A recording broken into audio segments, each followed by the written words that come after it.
ძველ ქართულ ძველ სომხური დოკუმენტური ლექსიკონი 50 წლიანი მუშაობის შემდეგ გამოცემულია. პრეზენტაცია დღეს თბილისის საკრებულოს გალერეაში მოეწყო, გაიმართა ეროვნული ცენტრის დამაარსებლის ილია აბულაძის საარქივო მასალის გამოფენაც. ლექსიკონზე მუშაობა მეცნიერმა ნახევარი საუკუნის წინ დაიწყო და წლების შემდეგ ის მისმა მოწაფეებმა დაასრულეს. ძველ ქართულ ძველ სომხური ლექსიკონი ხელნაწერთა ეროვნული ცენტრისა და განათლების სამინისტროს მიერ გამოიცა.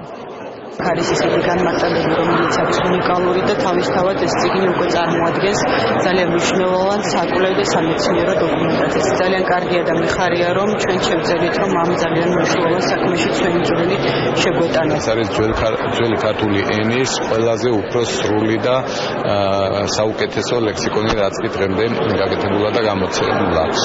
მეორე, ეს არის შედარებითი ლექსიკონი ძველ ქართულსა და ძველ სომხურს შორის, რაც დიდ დახმარებას გაუწევს ფილოლოგებს. მნიშვნელოვანია იმითაც, რომ ეს არის ერთგვარი დიდი ღვაწლის დაფასება ხელნაწერთა ეროვნული ცენტრის დამაარსებლის ილია აბულაძის ცხოვრებისა და შემოქმედების. მნიშვნელოვანია იმიტომ, რომ ჯერისერთი ეს ორ ხალხს შორის მეგობრობისათვის არის ძალიან საყურადღებო პრეზენტაცია ერთი მხრივ და მეორე, ჩვენ უნდა გვახსოვდეს, რომ ქართული და სომხური ქრისტიანული კულტურები არის მოქცეული იმ არეალში, რომელიც ბიზანტიის, ასე ვთქვათ, სამეფო იყო.